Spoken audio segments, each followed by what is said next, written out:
"Ayah, aku di sini." Putri kecil membuka pintu dan berlari menuju Randy.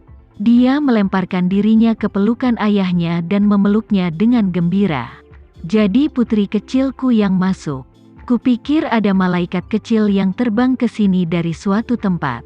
Randy menggendong putri kecil dan mencubit wajah merah mudanya dengan lembut. "Ayah, aku tidak memberitahu ibu." Dalam pelukan ayahnya, putri kecil meminta pujian dari ayahnya. Dia ingin memberitahu ayahnya bahwa dia melakukan apa yang diperintahkan ayahnya. "Baiklah, putri kecil, kamu melakukan pekerjaan dengan baik." Randy mengangkat putri kecil dan berjalan ke atas. "Untuk itu, ayah akan memberimu hadiah." "Hadiah?" Putri kecil mengedipkan matanya yang besar dan cerah dan menatap ayahnya dengan penuh harap. Dia ingin melihat hadiah apa yang akan diberikan ayahnya kepadanya. "Hadiahmu adalah tambahan 30 menit menemani ayah hari ini." Mengatakan bahwa itu adalah hadiah untuk putri kecil hanyalah penyamaran sebagai hadiah untuk dirinya sendiri. Dia tinggal tepat di samping ibu dan putrinya, tetapi Randy tidak bisa memeluk mereka, jadi dia ingin lebih menemani putri kesayangannya. Mereka melanjutkan pengaturan ini selama sisa minggu itu. Selama beberapa hari terakhir, Lily akan membawa putri kecil pergi tepat waktu dan membawanya kembali tepat waktu. Putri Bramasta tahu bahwa Lily membawa putri kecil menemui Randy setiap hari, tapi dia berpura-pura tidak tahu. Faktanya, Putri Bramasta sangat bersyukur Randy tidak mengambil putri kecil darinya. Dia berterima kasih kepada Randy karena telah memberikan putri kecil kepadanya. Dia mengerjakan pekerjaan desainnya setiap hari, lalu dia bisa menghabiskan waktu bersama putri kecil sepanjang sisa hari itu. Mereka menikmati mengobrol dengan gembira dan dia tidur di sampingnya setiap malam. Setelah dia selesai dengan pekerjaannya setiap hari, dia akan berbaring di tempat tidurnya yang hangat dan memandangi wajah merah jambu lelaki kecil itu. Putri Bramasta berpikir bahwa semua kerja kerasnya tidak sia-sia, tidak peduli seberapa sibuk atau lelahnya dia. Tidak perlu khawatir putri kecil akan dibawa pergi oleh Randy. Putri Bramasta fokus pada pekerjaan desainnya dan dia menyelesaikan pesanan pertamanya dengan cepat. Sebelumnya, klien bertemu dengan Putri Bramasta secara online dan mendiskusikan permintaan mereka. Hari ini, dia harus pergi ke perusahaan untuk berbicara dengan klien setelah dia selesai dengan rancangan desain pertama mereka. Selama kurun waktu ini, Dirga sibuk dengan pekerjaannya sendiri. Dia bertanggung jawab mengirim dan menjemput Kenzo dari sekolah setiap hari, yang akan menyelamatkan Putri Bramasta dari masalah. Putri Bramasta meninggalkan putri kecil bersama Lily sebelum dia pergi bekerja. Bagaimanapun, gadis kecil itu memiliki ayahnya yang menemaninya, jadi dia tidak akan merindukan ibunya. Saat pertama kali bertemu klien, Putri Bramasta berdandan dan merias wajah tipis agar dirinya terlihat menarik. Dalam 2 hari terakhir, salju masih turun dari waktu ke waktu. Hanya ada sedikit pejalan kaki dan mobil di jalan. Sama seperti terakhir kali, Putri Bramasta menunggu lama tetapi tidak bisa mendapatkan taksi. Putri Bramasta sangat takut dengan hawa dingin. Cuaca semakin dingin dan bersalju. Setelah berdiri di luar begitu lama, dia merasakan kakinya menjadi beku. Saat ini, dia merindukan cuaca di Jakarta. Setelah menunggu lama, akhirnya taksi muncul.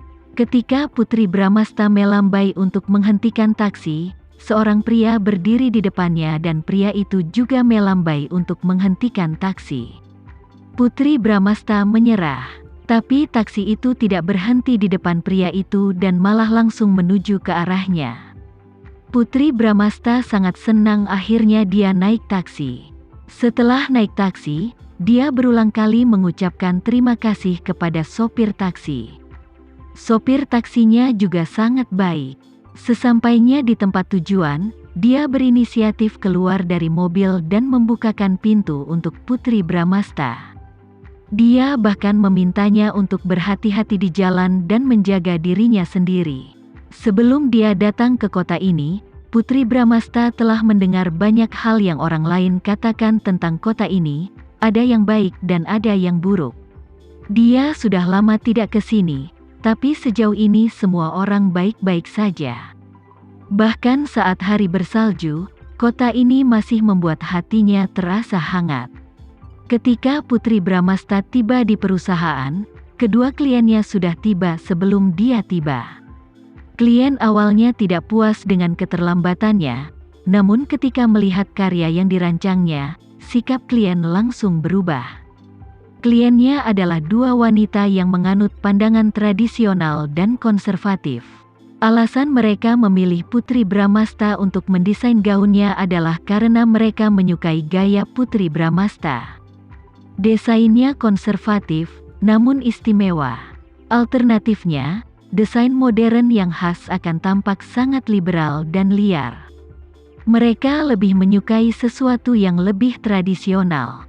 Saat Putri Bramasta merancang sesuatu, dia yakin bahwa dia harus jatuh cinta pada gaun ini terlebih dahulu, agar kliennya juga bisa jatuh cinta padanya. Oleh karena itu, dapat dikatakan bahwa dia menyukai setiap bagian dari desainnya. Desain bespoke berdiri kokoh atas dasar penyesuaian desain untuk klien mereka sampai mereka puas. Tentu saja para desainer yang bergabung di perusahaan ini memiliki gaya mendesain yang berbeda-beda. Klien akan menelusuri portofolio desainer di situs web mereka, lalu mereka dapat menemukan gaya yang mereka sukai. Setiap orang memiliki preferensi gaya yang berbeda, dan setiap klien memiliki desainer pilihannya sendiri. Di kantor, klien merasa puas dengan rancangan desain. Putri Bramasta secara pribadi menemani klien untuk memilih materi. Setelah berkali-kali mengecek ke kliennya, Putri Bramasta akhirnya menyerahkan desain tersebut ke bagian produksi untuk proses pembuatannya. Setelah seharian bekerja, hari sudah larut. Karena cuacanya dingin, langit menjadi lebih gelap dari biasanya. Putri Bramasta mengangkat tangannya dan melihat waktu. Hari sudah sangat larut, tetapi jika dia kembali sekarang, itu akan menjadi waktu yang sama bagi putri kecil untuk pulang juga setelah melihat ayahnya. Meskipun Putri Bramasta tahu bahwa Randy berada di New York, dia tidak tahu di mana tepatnya Randy berada. Dia menduga dia akan bertemu putri kecil di rumah Lily setiap hari, jadi Putri Bramasta tidak akan pernah mengunjungi rumah Lily pada sore hari untuk menghindari Randy. Jika dia benar-benar bertemu Randy, dia tidak akan tahu bagaimana menghadapinya. Setelah beberapa waktu, Putri Bramasta memutuskan untuk berjalan-jalan sebentar. Dia tidak ingin bertemu Randy secara kebetulan. Dia tidak ingin kekuatan dan kemauannya, yang telah dia bangun dengan susah payah, runtuh sepenuhnya di hadapannya. Kali ini Putri Bramasta pergi ke toko oleh-oleh di Dede Plaza lagi. Untuk membalas kemurahan hati mereka atas hadiah besar yang mereka kirimkan kepadanya, dia hanya ingin membeli beberapa hiasan kecil untuk mendukung mereka. Setelah memasuki toko, Putri Bramasta melihat banyak sekali produk baru di toko tersebut. Sekilas, ada beberapa boneka cantik yang dia tahu akan disukai putri kecil. Ada begitu banyak boneka sehingga Putri Bramasta tidak dapat mengambil keputusan. Dia begitu terpesona dengan semuanya. Putri Bramasta memutuskan untuk membeli 3 boneka dan memberikannya kepada putri kecil. Namun, ketika dia melihat harganya, dia meletakkan 2 boneka itu dalam diam. Dengan kondisi keuangannya saat ini, tidak mudah membesarkan 3 orang anak. Dia perlu menghemat uangnya.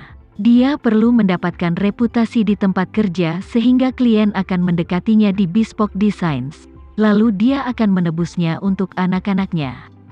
Direktur Randy, kami sudah mengatur taksinya sejak lama, tapi Putri Bramasta tidak.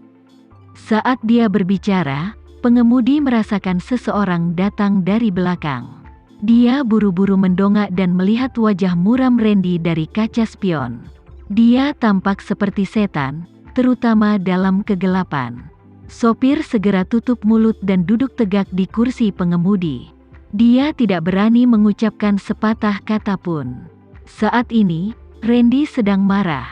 Ketika dia melihat Putri Bramasta terus melihat arlojinya, dia tahu bahwa Putri Bramasta sengaja menghindarinya.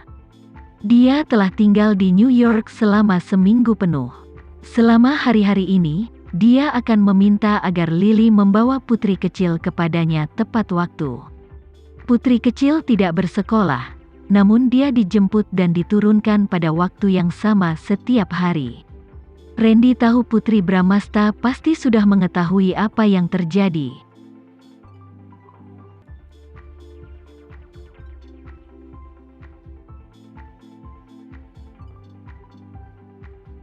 Sekian dulu ya video kali ini, kita lanjutkan lagi videonya di lain waktu.